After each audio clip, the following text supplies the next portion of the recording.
आधी ती जेवल्यावर अख्ख्या घरात धावायची, शॅडोजचा पाठलाग करायची, रात्रीच्या वेळेस वेड्यासारख्या उड्या मारायची. पण आता ती एखादा कोपरा पकडते आणि तासनतास झोपून राहते.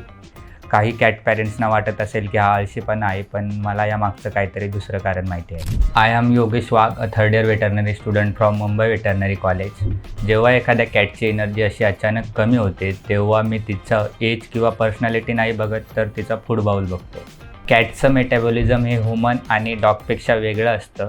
त्यांना एनर्जी ही फक्त ॲनिमल प्रोटीन आणि फॅटमधून मिळत असते. जेव्हा त्यांच्या फूडमधून हे न्यूट्रिएंट योग्य फॉर्ममध्ये मिळतात, तेव्हा त्या जास्त ॲक्टिव्ह आणि एनर्जेटिक असतात, ज्यामुळे ते दिवसभर खेळतात आणि नेहमीसारखी विश्रांती घेतात. जर त्यांच्या डाएटमध्ये कार्बोहायड्रेट, फिलर आणि ओव्हरली प्रोसेस फूड असतील, तर त्यांचा पॅटर्न वेगळा असतो. ते एकदम जास्त ॲक्टिव्ह होतात आणि नंतर तासनतास पडून राहतात.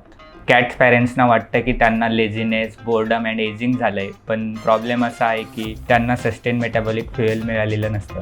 दुसरी गोष्ट म्हणजे आपण मसल कंडिशन बघितली पाहिजे. जर कॅटला लो प्रोटीन डाएट भेटलं तर ती वेल फेड दिसेल, परंतु तिचे मसल हे खूप लीन असतील. मसल हेल्थ हे डायरेक्टली मूवमेंट, जम्पिंग अँड कॉन्फिडन्सला अफेक्ट करतं. जेव्हा एनर्जी कमी होते तेव्हा मी नेहमी विचारतो की आपण जे फूड देतोय ते बायोलॉजिकली सपोर्ट करतंय की नाही.